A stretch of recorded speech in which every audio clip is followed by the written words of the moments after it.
mais uma vez juntos, na continuação do nosso estudo em grupo, do livro Libertação, André Luiz e Chico Xavier.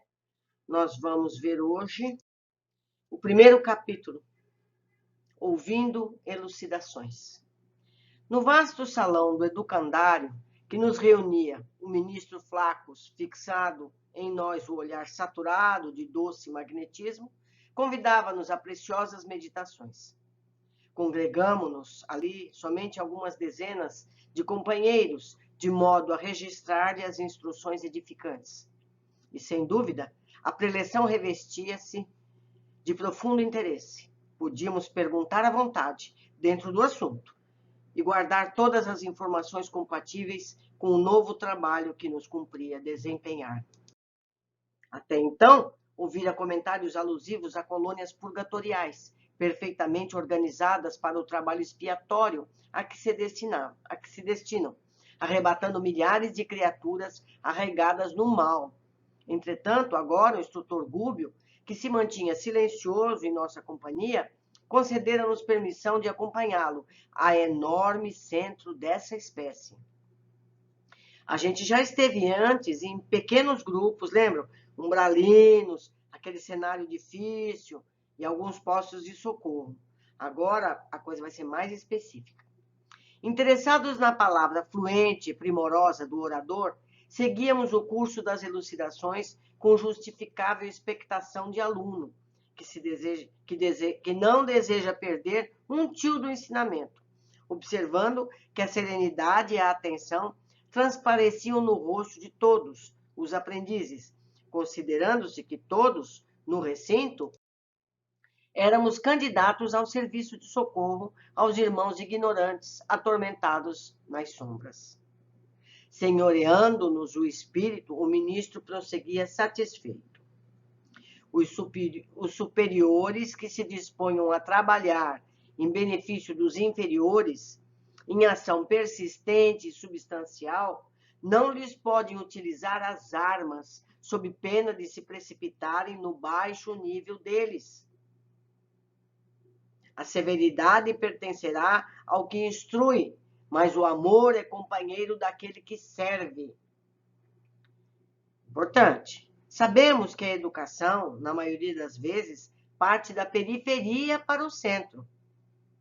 Contudo, a renovação, traduzindo aperfeiçoamento real, movimenta-se em sentido inverso. Ambos os impulsos, todavia, são alimentados e controlados pelos poderes quase desconhecidos da mente. É focado em todos os livros do André. Tudo parte da mente, do pensamento, da vontade. Tudo no universo parte desse princípio. O espírito humano lida com força mental, tanto quanto maneja a eletricidade, com a diferença, porém, de que se já aprende a gastar a segunda no transformismo incessante da Terra, mal conhece a existência da primeira, que nos preside todos os atos da vida, e ser reforçado toda vez. A rigor, portanto, não temos círculos infernais, de acordo com os figurinos da antiga teologia, onde se mostram indefinidamente gênios satânicos de todas as épocas, e sim esferas obscuras, em que se agregam consciências embotadas na ignorância, cristalizadas no ócio reprovável ou confundidas no eclipse temporário da razão. Desesperadas e insubmissas, criam zonas e tormentos reparadores. Semelhantes criaturas, no entanto, não se regeneram à força da palavra. Não adianta chegar lá e pregar. Necessitam de amparo eficiente que lhes modifique o tom vibratório, elevando-lhes o modo de sentir e pensar. E passa o carro. Eminentes pensadores do mundo traçam diretrizes à salvação das almas, mas somos de parecer que possuímos suficiente número de roteiros nesse sentido, em todos os setores do conhecimento terrestre, Reclamamos, na atualidade, quem ajude o pensamento do homem na direção do alto. Empreender o tentame, incentivando-se tão somente os valores culturais, seria consagrar a tecnocracia que procura simples mecanização da vida, destruindo-lhe as sementes gloriosas de improvisação, de infinito e eternidade. Grandes políticos e veneráveis condutores nunca se ausentaram do mundo. Passam pela multidão, sacudindo-a ou arregimentando-a. É forçoso reconhecer, porém, que a organização humana, por si só, não atende às exigências do ser imperecível. Péricles, o estadista, que legou seu nome a um século, realiza edificante trabalho educativo junto dos gregos. Entretanto, não lhes atenua a belicosidade e os pruridos de hegemonia, sucumbindo ao assédio e aflitivo desgosto. Alexandre, o conquistador, organiza vastíssimo império, estabelecendo uma civilização respeitável. No entanto, não impede que os seus generais prossigam em conflitos sanguinolentos, difundindo o saque e a morte.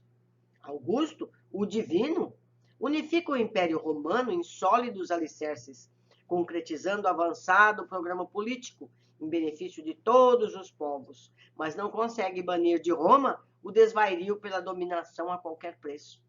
Constantino, o Grande, advogado dos cristãos indefesos, oferece novo padrão divino ao planeta.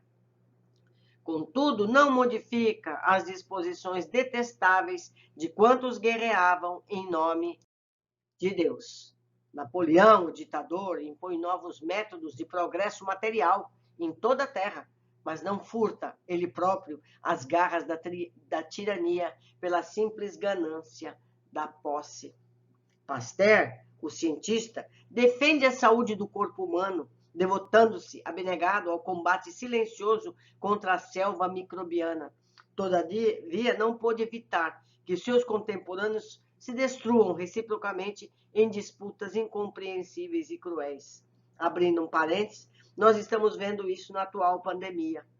Apesar de todos conhecerem os micro-organismos, estamos aí sofrendo nas mãos daquelas pessoas que não acreditam.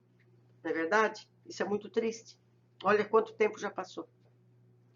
Permanecemos diante de um mundo civilizado na superfície, que reclama não só a presença daqueles que ensinam o bem, mas principalmente daqueles que o praticam. Sobre os mananciais da cultura, nos vales da terra, é imprescindível que desçam as torrentes da compaixão do céu, através dos montes do amor e da renúncia. Cristo não brilha apenas pelo ensino sublimado, resplandece na demonstração. Então, nós todos passamos 2000 anos estudando o Evangelho, estudamos. Quando vamos começar a praticar? Quando vamos começar a dar exemplos de que conhecemos o Evangelho dentro de nossa alma? Essa é a grande questão. Em companhia dele, o Cristo, é indispensável mantenhamos a coragem de amparar e salvar, descendo aos recessos do abismo. Não longe de nossa paz relativa, em círculos escuros de desencanto e desesperação, misturam-se milhões de seres conclamando comiseração. Por que não acender piedosa luz dentro da noite em que se mergulham, desorientados? Por que não semear esperança entre corações que abdicam da fé em si mesmos? À frente, pois, de imensas coletividades indolorosas, petição de reajustamento, faz-se inadiável o auxílio restaurador. Somos entidades ainda infinitamente humildes e imperfeitas para nos candidatarmos de pronto à condição de anjos. Comparada à grandeza inabordável para nós de milhões de sóis que obedecem às leis soberanas e divinas em pleno universo, a nossa Terra, com todas as esferas e substância ultrafísica que a circunda, pode ser considerada qual laranja minúscula perante o Himalaia. Nós outros, confrontados com a excelsitude dos espíritos superiores que dominam na sabedoria e na santidade, não passamos, por enquanto, de bactérias controladas pelo impulso da fome e pelo magnetismo do amor. Entretanto, guindados às singelas culminâncias da inteligência, somos micróbios que sonham com o crescimento próprio para a eternidade. Enquanto o homem, nosso irmão, desintegra assombrado as formações atômicas, nós outros, distanciados do corpo denso, estudamos essa mesma energia através de aspectos que a ciência terrestre até agora mal conseguiria imaginar. Não é? Caminheiros, porém, que somos, do progresso infinito, principiamos apenas, ele e nós, a sondar a força mental que nos condiciona as manifestações nos mais variados planos da natureza. Encarcerados ainda na lei de retorno, temos efetuado multisseculares recapitulações por milênios consecutivos. Expressando-nos coletivamente, sabemos hoje que o espírito humano lida com a razão há precisamente 40.000 anos. Há 40.000 anos que nós temos razão. Que nós nascemos e renascemos, repetindo erros similares. Até quando? Será que não está na hora de começar a arregaçar manga e vamos trabalhar pelo nosso benefício? Todavia, com o mesmo furioso ímpeto com que o homem de Neandertal aniquilava o companheiro a golpes de sílex, o homem da atualidade, classificada de gloriosa era das grandes potências, extermina o próprio irmão a tiros de fuzil. Não mudou nada. Só mudou a arma, a roupa, se barbeiam.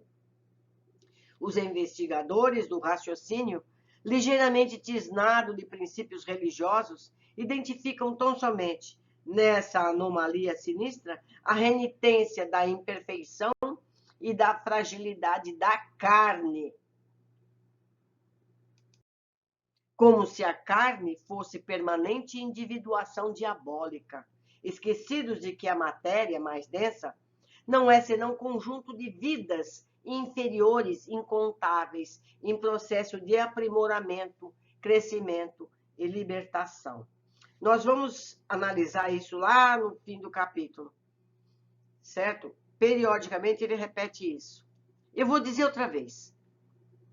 Esquecidos de que a matéria mais densa, o nosso corpo, não é senão um conjunto de vidas inferiores incontáveis, nossas células, em processo de aprimoramento, crescimento e libertação. Meditemos. Nos campos da crosta planetária, queda-se a inteligência, qual se for anestesiada por perigosos narcóticos da ilusão. No entanto, auxiliá-la-emos a sentir e reconhecer que o espírito permanece vibrando em todos os ângulos da existência. Cada espécie de seres, do cristal até o homem e do homem até o anjo, abrange inumeráveis famílias de criaturas operando em determinada frequência do universo. E o amor divino alcança-nos a todos, à maneira do sol, que abraça os sábios e os vermes. Todavia, quem avança demora-se em ligação com quem se localiza na esfera próxima. Eu deveria ter marcado de amarelo. Quem avança demora-se em ligação com quem se localiza na esfera próxima. Então, nós aqui nos ligamos o imediatamente acima e o imediatamente abaixo. E vivemos assim, irmanados, de mãos dadas, para que o progresso possa circular entre todos. O domínio vegetal vale-se do império mineral para sustentar-se e evoluir. Ele foi mais longe, foi lá no micro. Os animais aproveitam os vegetais na obra de aprimoramento. Os homens se socorrem de uns e outros para crescerem mentalmente e progredir adiante. Então, nós, seres humanos, nos alimentamos dos animais e dos minerais. Não é verdade? Para poder progredir e chegar para o mais alto. Já não deveríamos, mas tudo bem. Atritam os reinos da vida, conhecidos na terra entre si. Torturam-se e entredevoram-se através de rudes experiências, a fim de que valores espirituais se desenvolvam e resplandeçam, refletindo a divina luz. Nesse ponto, o esclarecido ministro fez longa pausa. Fitou-nos bondoso e continuou.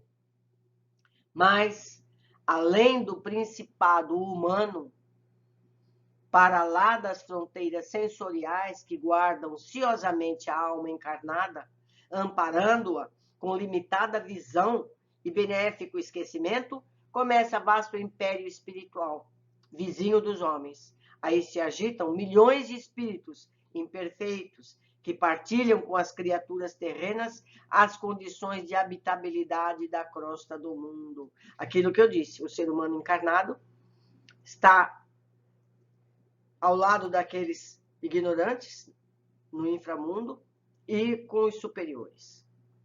Seres humanos, situados noutra faixa vibratória, apoiam-se na mente encarnada através de falanges incontáveis, tão semi-inconscientes da responsabilidade e tão incompletas na virtude quanto os próprios homens. São pessoas como nós que estão lá. A matéria, congregando milhões de vidas embrionárias, é também a condensação da energia, atendendo aos imperativos do eu, que lhe preside a destinação. Do hidrogênio, as mais complexas unidades atômicas, é o poder do espírito eterno, que alavanca, diretora de prótons, nêutrons e elétrons, na estrada infinita da vida. Demora-se a inteligência corporificada no círculo humano, em transitória região, adaptada às suas exigências de progresso e aperfeiçoamento, dentro da qual o protoplasma lhe faculta instrumentos de trabalho, crescimento e expansão. Entretanto, nesse mesmo espaço, alonga-se a matéria noutros estados. Nesses outros estados, a mente desencarnada, em viagem para o conhecimento e para a virtude, radica-se na esfera física, buscando dominá-la e absorvê-la, estabelecendo gigantesca luta de pensamento que ao homem comum não é dado calcular.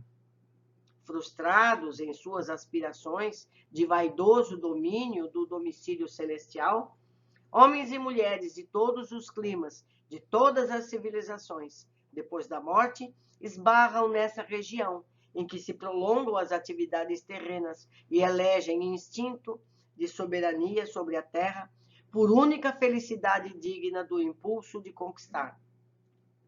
Rebelados filhos da providência, tentam desacreditar a grandeza divina, estimulando o poder autocrático da inteligência insubmissa e orgulhosa, e buscam preservar os círculos terrestres para a dilatação indefinida do ódio e da revolta, da vaidade e da criminalidade, como se o planeta, em sua expressão inferior, lhes fosse paraíso único, ainda não integralmente submetido aos seus caprichos, em vista da permanente discórdia reinante entre eles mesmos.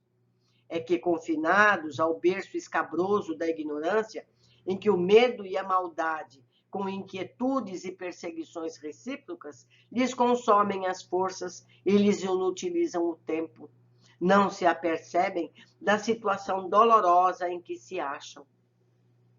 Fora do amor verdadeiro, toda união é temporária. Fora do amor verdadeiro, toda união é temporária. E a guerra será sempre o estado natural daqueles que perseveram na posição de indisciplina. Um reino espiritual, dividido e atormentado, cerca a experiência humana em todas as direções, intentando dilatar o domínio permanente da tirania e da força. Sabemos que o Sol opera por meio de radiações, nutrindo maternalmente a vida de milhões a vida a milhões de quilômetros, sem nos referirmos às condições da matéria em que nos movimentamos. Lembremos-nos de que em nosso sistema, as experiências mais rudimentares, desde os cumes iluminados dos recôncavos das trevas, são sujeitas à sua influenciação. Como acontece aos corpos gigantescos do cosmos, também nós outros, espiritualmente, caminhamos para o zênite evolutivo, experimentando as radiações um dos outros. Ou seja, nós recebemos as radiações dos planetas. Certo? Nós vivemos em comunidade planetária. Nesse processo multiforme de intercâmbio, atração, imantação, repulsão, aperfeiçoam-se os mundos e almas na comunicação universal. Dentro de semelhante realidade, toda a nossa atividade terrestre se desdobra num campo de influências que nem mesmo nós, os aprendizes humanos, em círculos mais altos, poderíamos, por enquanto, determinar.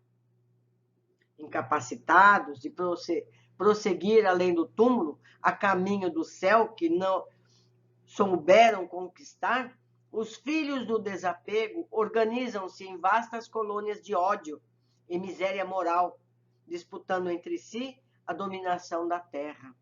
Vou ler outra vez esse parágrafo. Incapacitados de prosseguir além do túmulo, a caminho do céu, que não souberam conquistar, os filhos do desespero organizam-se em vastas colônias de ódio e miséria moral, disputando entre si a dominação da terra. Conservam, igualmente, quando ocorre a nós mesmos, largos e valiosos patrimônios intelectuais. E anjos decaídos da ciência buscam, acima de tudo, a perversão dos processos divinos que orientam a evolução planetária.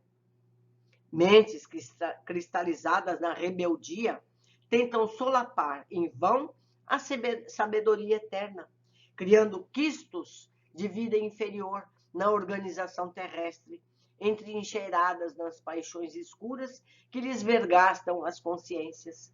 Conhecem inumeráveis recursos de perturbar e ferir, obscurecer e aniquilar, escravizam o serviço benéfico da reencarnação em grandes setores expiatórios e dispõem de agentes da discórdia contra todas as manifestações dos sublimes propósitos que o Senhor nos traçou às ações.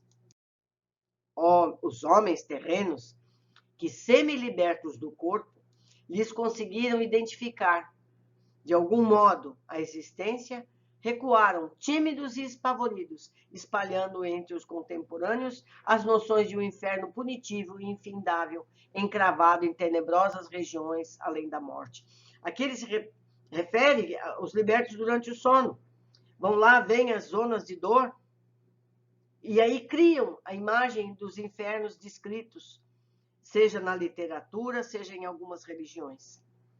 A mente infantil da Terra, embalada pela ternura paternal da providência, através da teologia comum, nunca pôde apreender mais intensivamente a realidade espiritual que nos governa os destinos.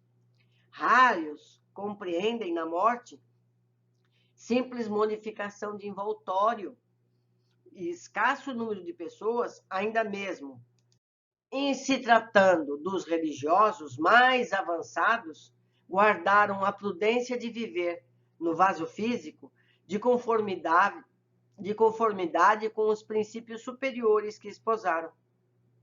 Somos defrontados agora pela necessidade da proclamação de verdades velhas para os velhos ouvidos e novas para os ouvidos novos da inteligência juvenil situada no mundo. O homem, herdeiro presuntivo da coroa celeste, é o condutor do próprio homem, dentro de enormes extensões do caminho evolutivo. Entre aqueles que já se acerca do anjo e o selvagem, que ainda se limita com o irracional, existem milhares de posições ocupadas pelo raciocínio e pelo sentimento dos mais variados matizes.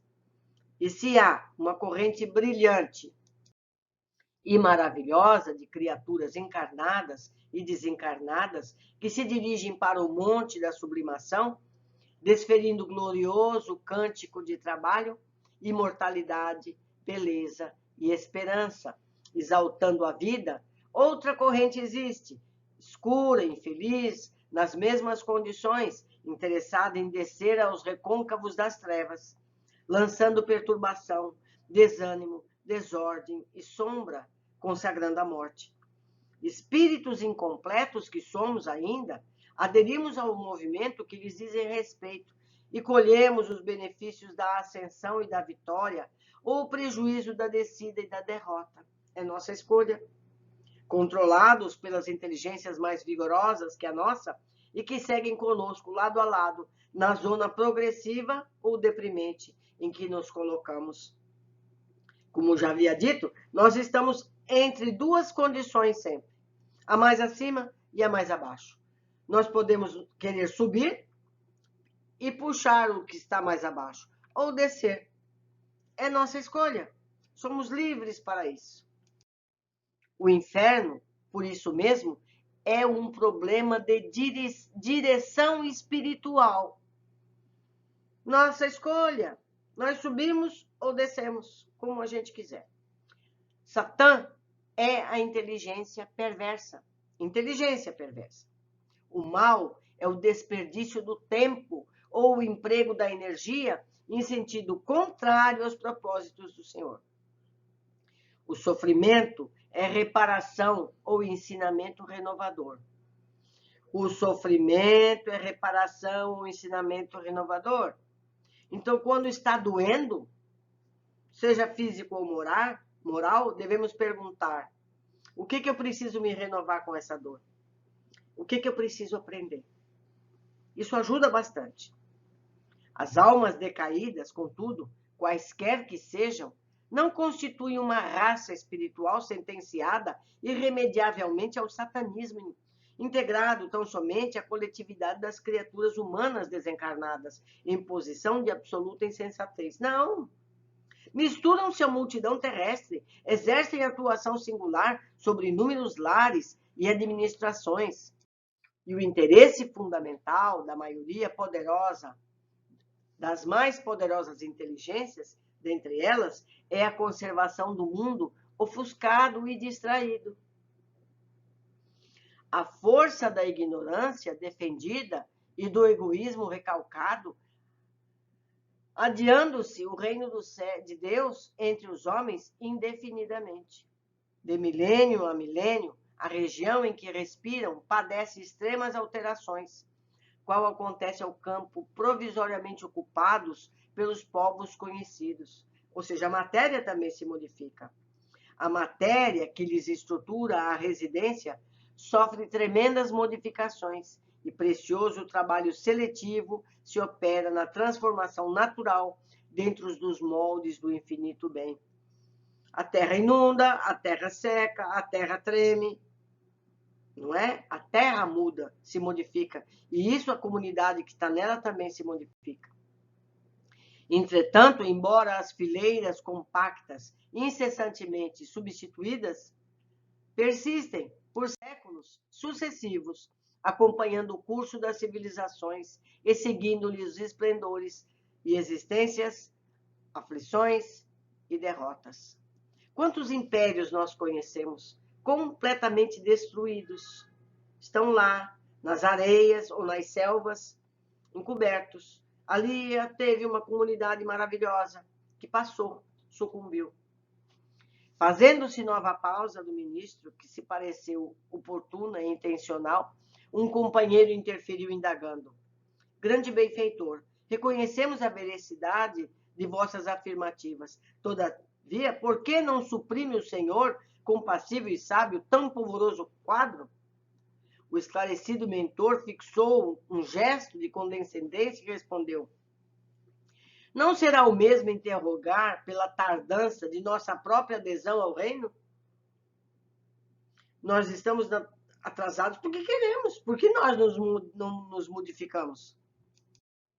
Sente-se o meu amigo, suficientemente iluminado para negar o lado sombrio da própria individualidade?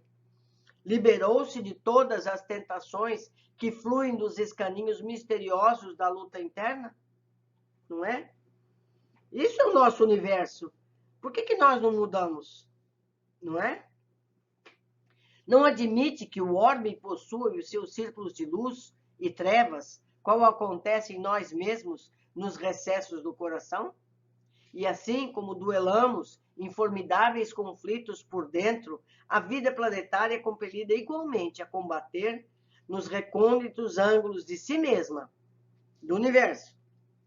Quanto à intervenção do Senhor, recordemo-nos de que os estudos dessa hora não se prendem aos aspectos da compaixão, e sim aos problemas da justiça. Nós outros, e a humanidade militante na carne, não representamos senão diminuta parcela da família universal, confinados à faixa vibratória que nos é peculiar. Estamos onde queremos. Somos simplesmente alguns bilhões de seres perante a eternidade, apenas alguns. E estejamos convencidos de que se o diamante é lapidado pelo diamante, o mal só pode ser corrigido pelo mal.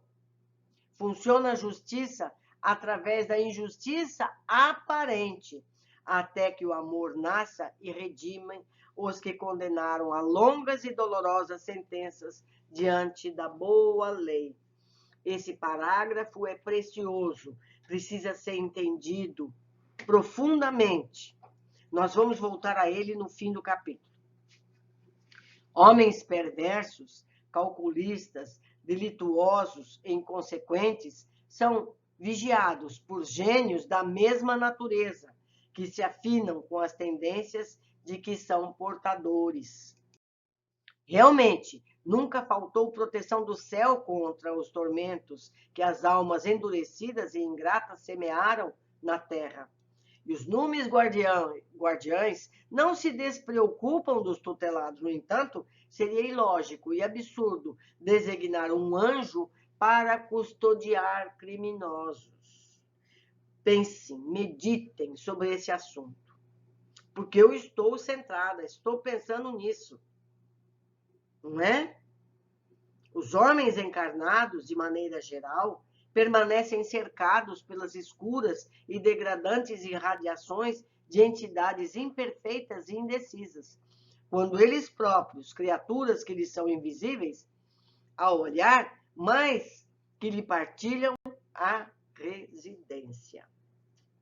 Em razão disso, o planeta, por enquanto, ainda não passa de vasto crivo de aprimoramento, ao qual somente os indivíduos excepcionalmente aperfeiçoados pelo próprio esforço conseguem escapar na direção das esferas sublimes.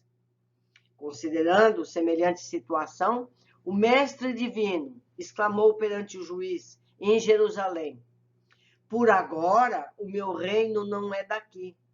E pela mesma razão, Paulo de Tarso, depois de lutas angustiosas, escreve aos Efésios que não temos de lutar contra a carne e o sangue, mas sim contra os principados, contra as potestades, contra os príncipes das trevas e contra as hostes espirituais da maldade nas próprias regiões celestes. Além, pois, do reino humano, o império imenso das inteligências desencarnadas participa de contínuo no julgamento da humanidade. E entendendo a nossa condição de trabalhadores incompletos, detentores de velhas dificuldades e terríveis inibições na ordem do aprimoramento iluminativo, cabe-nos preparar recursos de auxílio, reconhecendo que a obra redentora é trabalho educativo por excelência. O sacrifício do Mestre representou o fermento divino, levedando toda a massa. É por isso que Jesus, acima de tudo, é doador da sublimação para a vida imperecível. Absteve-se de manejar as paixões da turma, visto reconhecer que a verdadeira obra salvacionista permanece radicada no coração e distanciou-se dos decretos políticos, não obstante reverenciá-los, o inequívoco respeito à autoridade constituída, por não ignorar que o serviço do reino celeste não depende de compromissos exteriores, mas do individualismo afeiçoado, à boa vontade e ao espírito de renúncia em benefício dos semelhantes. Sem nosso esforço pessoal no bem, a obra regenerativa será adiada indefinidamente. Compreendendo-se por precioso e indispensável nosso concurso fraterno para que irmãos nossos, provisoriamente impermeáveis do mal, se convertam aos desígnios divinos, aprendendo a utilizar os poderes da luz potencial de que são detentores. Somente o amor sentido, crido e vivido por nós, provocará a eclosão dos raios de amor em nossos semelhantes. Sem polarizar as energias da alma na direção divina, ajustando-lhes o magnetismo ao centro do universo, todo o programa de redenção é um conjunto de palavras, pecando pela improbabilidade flagrante. O ministro sorriu para nós expressivamente e concluiu: terei sido bastante claro? Será? Transbordava todos os rostos o desejo de ouvi-lo por mais tempo. No entanto, Flacos, aureolado de luz, desceu da tribuna e pôs-se a conversar familiarmente conosco. A preleção foi encerrada. As considerações ouvidas despertavam em mim o máximo interesse. No entanto, era preciso aguardar nova oportunidade para mais amplos esclarecimentos. Amigos, eu preciso ler esse capítulo mais umas 8 vezes para eu captar tudo que está aí. Mas vamos ao que eu anotei desta vez. Esse capítulo todo eu precisaria ser inteirinho amarelo. Mas a gente vai, cada um de nós, voltar e reler cada pedaço e nós mesmos vamos introjetar todo esse conhecimento. Primeiro, André iniciava aprendizado no atendimento a espíritos com níveis inferiores de adiantamento. André ia descer. O orientador explica: os superiores que se disponham a trabalhar em benefício dos inferiores, os mais ignorantes que a gente, em ação persistente e substancial, não lhes podem utilizar as armas sob pena de se precipitarem no baixo nível deles. A severidade pertencerá ao que instrui, mas o amor é o companheiro daquele que serve. Poderes quase desconhecidos da mente. Lembro mais uma vez que todo o trecho grifado em amarelo é cópia fiel do original. Com esse texto, nós lembramos que André, quando foi ajudar Zenóbia, vocês lembram, no resgate, nos abismos, queria debater com os que gritavam. Lembram? Queria gritar com os que estavam lá.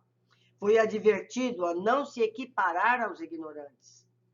Aqui André tem novamente essa orientação. Não podemos responder no mesmo nível dos inferiores em entendimento. Estaríamos nos igualando e não educando com o exemplo correto.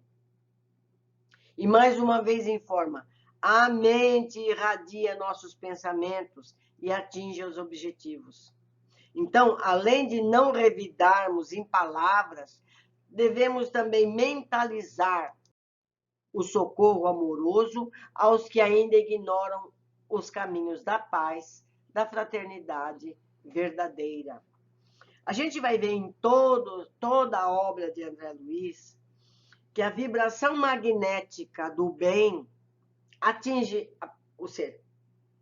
Você pode falar, mas a vibração magnética é o ponto fundamental para que se estabeleça o bem. Lentamente, mas é o caminho. 2. O orientador continua no tema dos pensamentos. O espírito humano lida com a força mental, tanto quanto maneja a eletricidade, com a diferença, porém, de que já aprende a gastar a segunda no transformismo incessante da Terra. Mal conhece a existência da primeira, que nos preside a todos os atos da vida. Ele compara os pensamentos com a energia elétrica, que usamos pelo nosso conforto há décadas.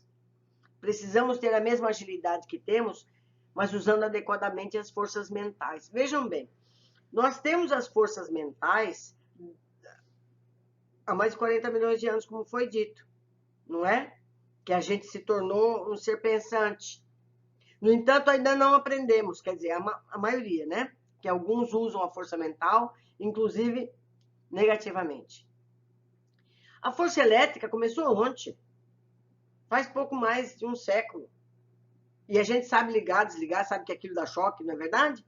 Sabe que aquilo machuca, sabe que aquilo move o motor. Mas ainda não aprendemos a mexer com o nosso pensamento. Então, meus amigos, nós precisamos ficar mais atentos. Eu confesso que comecei já a me corrigir. Eu vejo que pensei errado, já volta, Eni, volta, limpa isso, apaga, pensa de novo, de outra forma. É treino incessante, que leve 3 vidas, mas nós precisamos começar.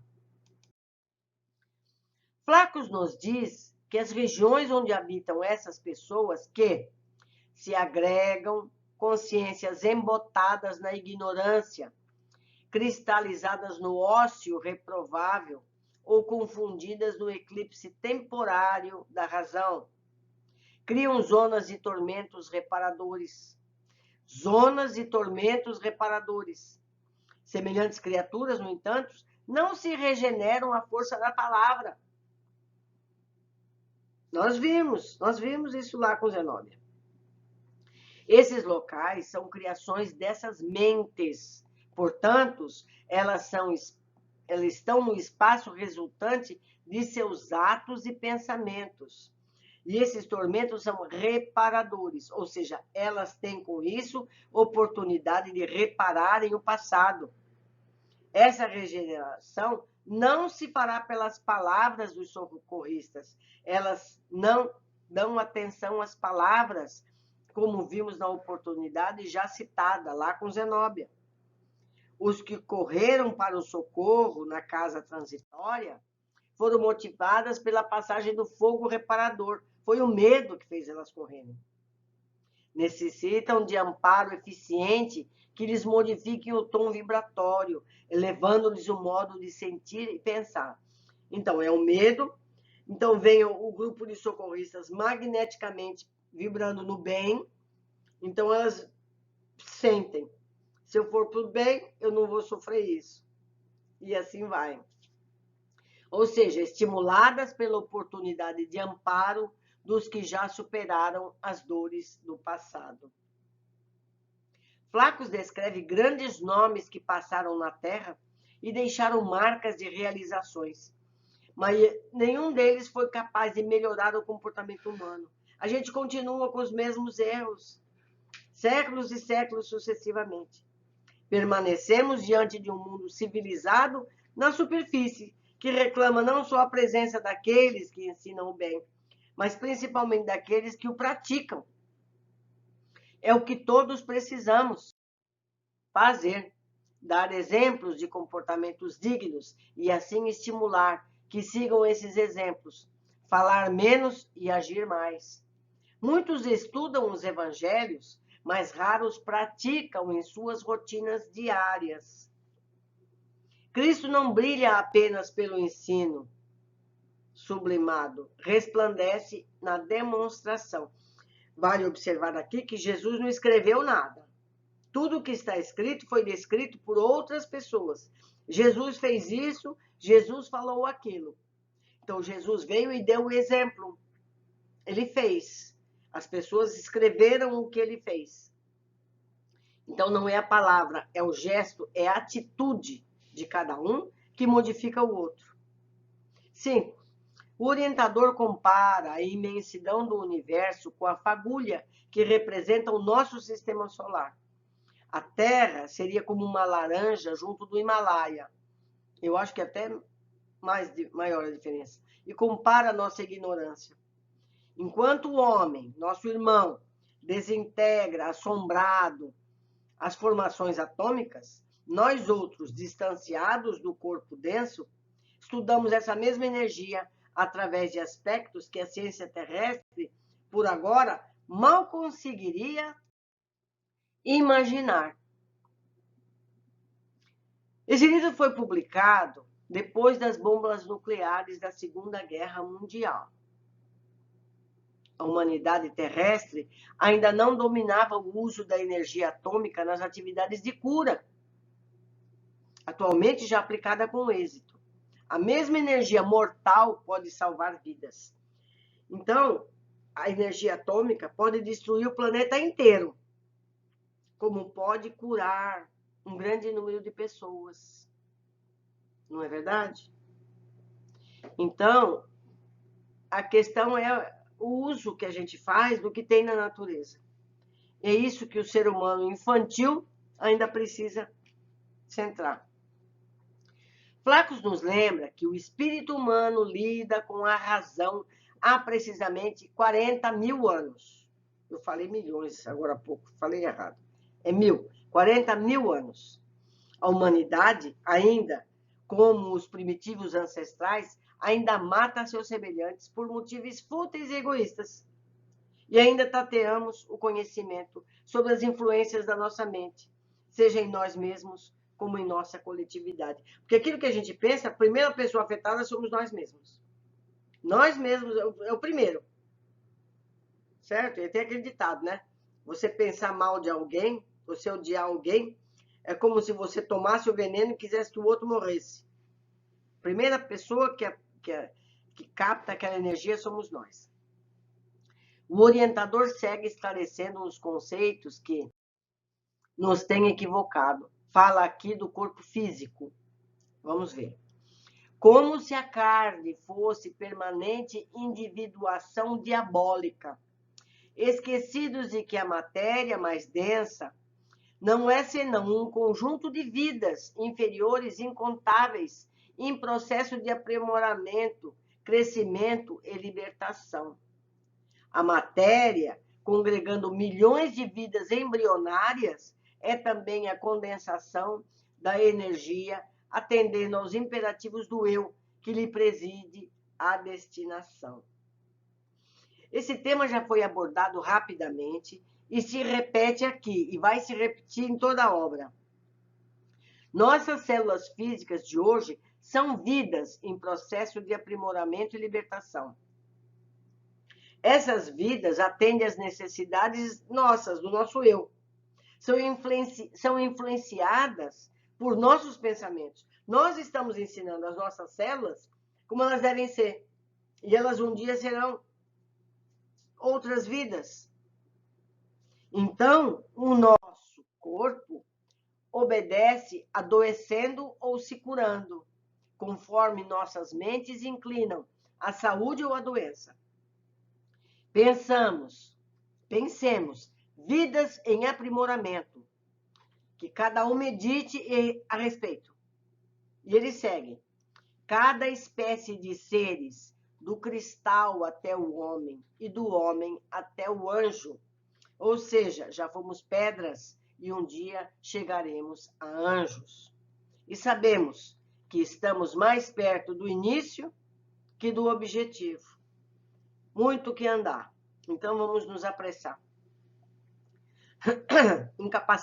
Incapacitados de prosseguir além do túmulo, a caminho do céu, que não souberam conquistar, os filhos do desespero organizam-se em vastas colônias de ódio e miséria moral, disputando entre si a dominação da terra.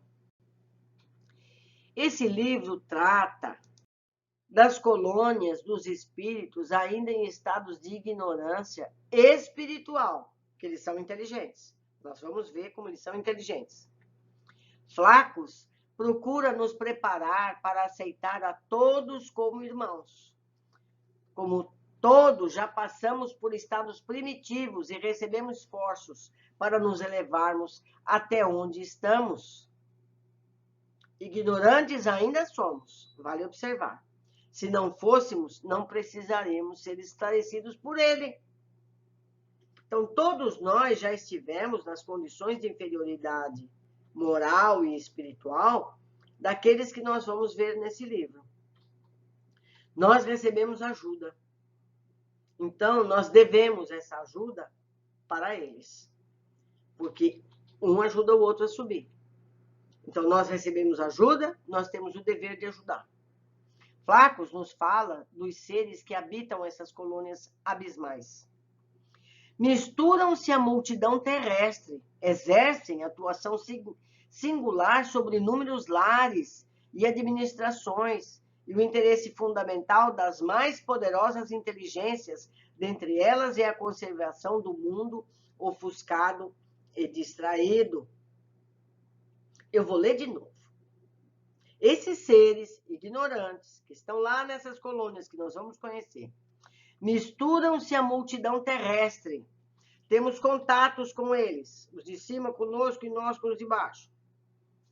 Exercem a atuação singular sobre inúmeros lares e administrações, e o interesse fundamental dessas inteligências é a conservação do mundo ofuscado e distraído. Interessa a eles que a gente continue como está, ignorante, para que nós possamos continuar alimentando-os nessa condição. Sempre a mente. Mentalmente se ligam aos encarnados, nas mais variadas atividades, trocando vibrações recíprocas em se alimentando dessas vibrações mentais. E, para tanto, precisam manter essa fonte de vibrações, estimulando-nos a pensar como eles.